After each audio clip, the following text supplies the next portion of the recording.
నేను ఇచ్చిన గిఫ్ట్ చూసి వాళ్ళు ఇంత హ్యాపీ అవుతారని అస్సలు అనుకోలేదు. హలో ఎవ్రీవన్, ఈరోజు చాలా స్పెషల్ డే. ఎందుకంటే మా లడ్డు బర్త్డే. లడ్డు ఎవరో కాదు, నా వీడియోస్లో ఎప్పుడూ కనిపించే ఆ cute little girl. So today special day కాబట్టి get ready with me. Simple outfit select చేసుకొని మేకప్ వేసేసుకొని వాళ్ళ ఇంటికి అయితే నేను వెళ్ళిపోయాను. మా ఇంట్లో ఎప్పుడు ఏ సెలబ్రేషన్ ఉన్నా ఫస్ట్ ప్రేయర్తోనే స్టార్ట్ అవుతుంది. ప్రేయర్ అయిపోయిన తర్వాత మేమందరం కేక్ కటింగ్ అయితే చేసేసామన్నమాట. ఫ్యామిలీ మెంబర్స్, ఫ్రెండ్స్ అందరూ అయితే వచ్చేసారు కేక్ కటింగ్కి. కేక్ కటింగ్ అయిపోయిన తర్వాత నేను తీసుకొచ్చిన గిఫ్ట్ కోసం వాళ్ళు చాలా ఎగ్జైట్ అయ్యారు. ఫస్ట్ నేను ఒక స్మాల్ గిఫ్ట్ ఇచ్చాను, అందులో గగల్స్. అవి వాళ్ళకి చాలా నచ్చాయి. సెకండ్ గిఫ్ట్ అయితే వాళ్ళకి వన్ ఆఫ్ ది ఫేవరెట్ అని చెప్పొచ్చు. వాళ్ళు చాలా రోజుల నుంచి అడుగుతున్నారు, అందుకే నేను స్పెషల్గా తీసుకొచ్చాను.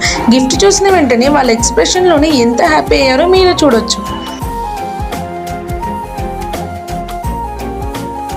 యాక్చువల్లీ నేను థర్డ్ గిఫ్ట్ కూడా ఇచ్చాను, అదేంటో నెక్స్ట్ వీడియోలో చెప్తాను. అలాగే ఏ సెలబ్రేషన్ అయినా మా ఇంట్లో మాత్రం బిర్యానీ కంపల్సరీ.